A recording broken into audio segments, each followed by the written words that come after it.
यदि सुख हमारे जीवन में आया है और सुख का हमने अनुभव किया है और जब दुख आ गया तो परमात्मा का चिंतन करने लगे कि अरे विधाता हमने कौन सा ऐसा गलत किया था कि हमारे जीवन में दुख आ गया।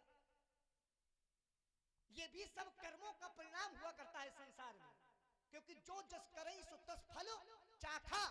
संसार में जो जैसा करेगा कर्म उसको उसी प्रकार का फल भोगना पड़ जाता है।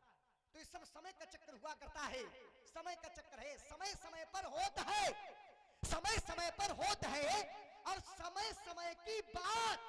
अब किसी समय में दिन बड़ा तो किसी समय की रात, सब समय का चक्र है। यहां भी समय का चक्र है, मिथिला में भी बाबा समय का सब चक्र लगा हुआ है।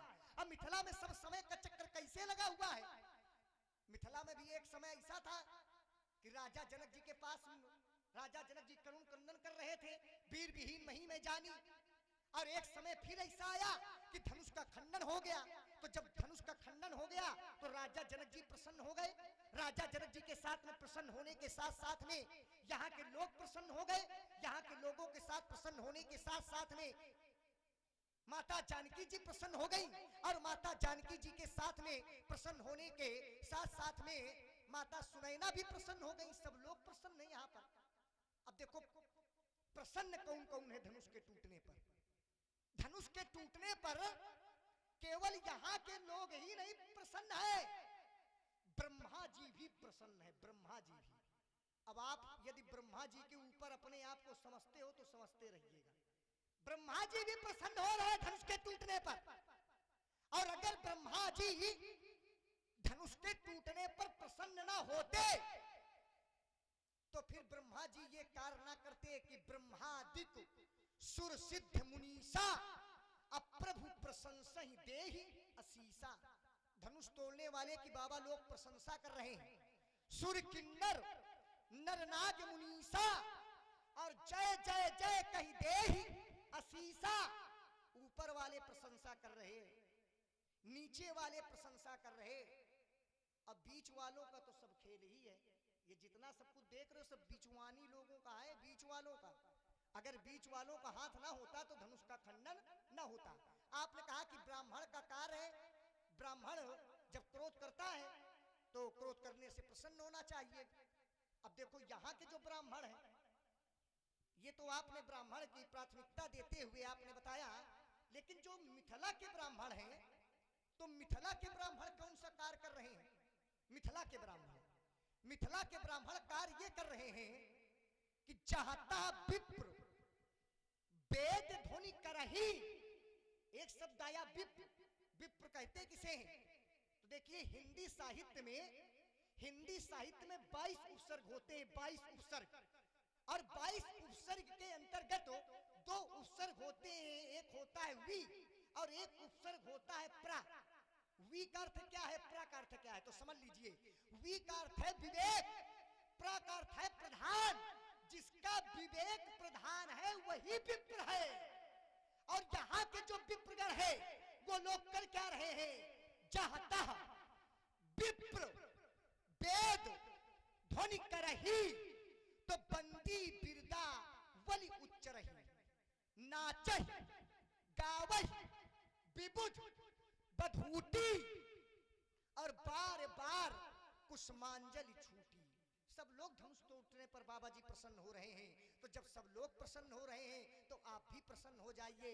अल्प विराम लगाते हैं और थोड़ा चलिए, बढ़िया प्रयास किया तुमने, इसके लिए साधुवाद। फिर देखिए लक्ष्मण जहां से प्रारंभ हुआ था, लक्ष्मण ने कहा कि देखो हम काल के वश में थोड़ा है, हम काल के वश में नहीं है। ईमानदारी तो ये है कि कोई बचे नहीं कि जो काल के वश में ना हो। क्यों आचार्य जी? बोले अग जग जीव नाग नर देवा और नाथ सकल जग काल कलेवा। सारा संसार काल का ग्रास है, सारा संसार। और लक्ष्मण कह रहा है हम काल के वशीभूत थोड़ा है। और कैसे प्रमाण क्या दे रहा है? बोले कौशलेश सुत लक्ष्मण रामा और कालहु जीत सकई संग्रामा। जीत सकते हैं, ध्यान देना जरा, जो युद्ध में काल को जीत सकते हैं वो भी काल के वशीभूत होते हैं। क्या उनके जीवन में काल नहीं होता? उनके भी जीवन में। और देखिए, अच्छा जिसने ये कहा है कि कालो जीत सके संग्राम, तो उस पहले ये भी तो देखो कि कहने वाला कितना जानकार है, कहने वाले की स्थिति क्या है। ये कौन कह रहा है? नहीं, भगवान शंकर नहीं कह रहे ना, ये बाली की पत्नी तारा कह रही है। तो एक स्त्री ने जुगल पुरुषों को वीर वेश में देखा, वीर वेश में धनुष बाण लिए, तरकस लिए, वीर वेश में देखा, तो देख करके ऐसा लगा कि ये बहुत बड़े वीर हैं। ये तो इतने बड़े वीर लग रहे हैं कि मानो काल को भी जीत सकते हैं। ये अनुमान है उसका, ये सिद्धांत नहीं है कि तुम काल को जीत सकते हो। और देखिए इसके उत्तर में उसने क्या कहा? कहा बाली सुन भीरु प्रिय। भीरु, वीर माने, वीर माने होता है डरपोक। तो बाली ने कहा कि स्त्री जाति का एक गुण है, स्त्रियां बड़ी डरपोक होती हैं, और जो व्यक्ति स्वयं में डरपोक हो वो किसी को कह सकता है कालो जी सके संग्राम बहुत बड़ा वीर है। जो स्वयं व्यक्ति डरा हुआ है, जिसके स्वभाव में डर होता है, वो सामने वाले को बहुत जल्दी वीर बता देता है। लेकिन अगर कोई वीर पुरुष ने कह दिया होता कि तुम कालो जीत सकें, तो हम तुम्हारी बात को मान लेते। एक स्त्री ने देख करके वीर वेश को देख करके कह दिया, तो इसका मतलब ये नहीं कि तुम काल के वशीभूत नहीं हो, क्योंकि संसार में हर जीव काल के वशीभूत है। बोले कर्मणा जायते जंतुर कर्मण्येवा विलीयते, सुखम दुखम भयम क्षेमम कर्मण्येवा प्रपद्यते। कर्म से यहाँ जन्म होता है, कर्म से यहाँ मृत्यु होती है। ये संसार का विधान है। कर्म से जन्म होता है, कर्म से मृत्यु होती है, कर्म से सुख आता है, कर्म से दुख आता है। इसलिए राजकुमार लक्ष्मण, तुम ये नहीं कह सकते हो कि हम काल के ऊपर हैं। काल के ऊपर नहीं हो, काल के वशीभूत हो। हर व्यक्ति, हर प्राणी काल के वश में है, काल के अंतर्गत है। और देखिए लक्ष्मण ने कहा हमने पंडित जी का अपमान क्या किया, हमने क्या ऐसा कह दिया है? देखो किसी महात्मा को देख करके, किसी साधु पुरुष को देख करके, किसी साधु के वचनों को सुन करके हंस देना, हंस देना अपमान नहीं है क्या? एक बार तुम्हारे जैसे राजकुमार एक महात्मा को देखा और देख करके हंस दिया, तो जानते हो क्या परिणाम हुआ था? हंसे हमें सो ले फल बहुरी हंसे मुनि को, ओहो निशाचर जाई तुम कपटी पापी। तो ये है महात्माओं को देख करके हंसने का परिणाम। और तुम हमारे वचनों को सुन करके मुस्कुरा रहे हो, ये मुस्कुरा देना ही तुम्हारा अपमान का द्योतक है। ये संकेत कर रहा है कि तुम मेरा अपमान कर रहे हो। इसलिए हम कह रहे हैं कि तुम काल के वशीभूत हो, काल के वश में हो। और देखिए बड़ी लंबी यात्रा तुमने रखी, बड़ी बड़ी बातें करते हो, बातें तो बहुत बड़ी बड़ी करते हो, लेकिन व्यवहार बड़ा बड़ा करो, बातें बड़ी न करो। बहुत बड़ी बड़ी बातें करने वाला व्यक्ति अच्छा नहीं होता है। लक्ष्मण ने कहा कि पंडित जी धनुष भी उसी तरह से आया और चला गया। देखो बड़ा अंतर है। आना जाना यहाँ का न नियम है। जातस्य ही मृत्यु ध्रुवम, जन्म लेने वाले की मृत्यु निश्चित होती है, लेकिन मर जाना और मार देना दोनों में अंतर है कि नहीं? क्यों भाई? कोई व्यक्ति मर जाए संसार का नियम है, सभी मरते हैं। और कोई व्यक्ति किसी को मार दे तो है, तो हम गलत कर रहे हैं क्या? धनुष अपने आप टूट गया होता, ध्यान देना जरा, टूट गया होता, हम तुम्हारी बात से जुड़ जाते, क्योंकि संसार का नियम है जो बना है वो बिगड़ेगा। और लेकिन बिगड़ा थोड़ी है, बिगाड़ा गया है। मरा नहीं है, मारा गया है। तो मारा जाना अपराध के अंतर्गत आता है, ये नियम के अंतर्गत नहीं है कि संसार का नियम है कि जिसका जन्म होगा वो मरेगा। क्यों भाई? अगर इस समाज में कोई किसी व्यक्ति को मार दे तो क्या मारने वाले को ये कह करके छोड़ दिया जाएगा कि संसार का नियम है समय को एक दिन मरना, ये कह के तुम लोग छोड़ दोगे?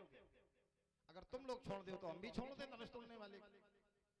मर जाना बात अलग है, संसार मरता है, लेकिन कोई किसी को मार दे ये बात अलग है। मार देना अपराध के अंतर्गत आता है। तो धनुष टूटा नहीं है, धनुष तोड़ा गया है, इसलिए तोड़ने वाला अपराध के अंतर्गत है, अपराधी है, इसलिए मैं उसका विरोध कर रहा हूं। लक्ष्मण ने एक बात और कही, विप्र, विप्र का मतलब है हम तो समझे ना पाए।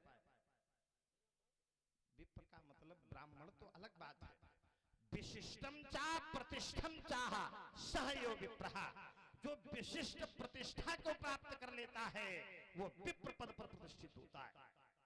ब्राह्मण बात अलग है, ब्राह्मण जन्म से कुल से वंश की परंपरा के अनुसार ब्राह्मण हो सकता है, लेकिन विप्र तभी होगा जब विशिष्टम चा प्रतिष्ठम चा, विशिष्ट प्रतिष्ठा को प्राप्त करने वाला विप्रत्व को प्राप्त होता है। तो लक्ष्मण ने कहा कि पंडित जी यहाँ के ब्राह्मण क्या कर रहे हैं? जहां ता विप्र वेद ध्वनि करही बंदी बिरदा बलि उच्चरही। और कहा देखो धनुष तोड़ना यदि अपराध होता पंडित जी तो ब्रह्मादिक सुर सिद्ध मुनीषा प्रभु ही प्रशंसा दे ये शीशा, ब्रह्मा आदि देवता उसकी प्रशंसा न करते। राजकुमार लक्ष्मण, ब्रह्मा जिसकी प्रशंसा करें तो क्या वो अपराधी नहीं होता? वो भी अपराधी होता है, वो भी अपराधी होता है। अच्छा, जिसके कार्य से ब्रह्मा दुखी हो जाए, ब्रह्मा दुखी हो जाए तो क्या वो अपराधी नहीं होता? होता है।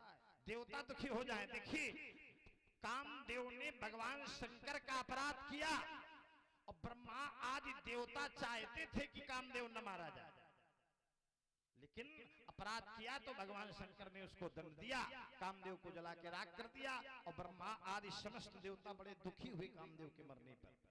जिस समय भगवान शंकर ने अपना तीसरा नेत्र खोला, कामदेव जल करके राख हुआ, तो बोले डर पे सुर भय असुर सुखारी।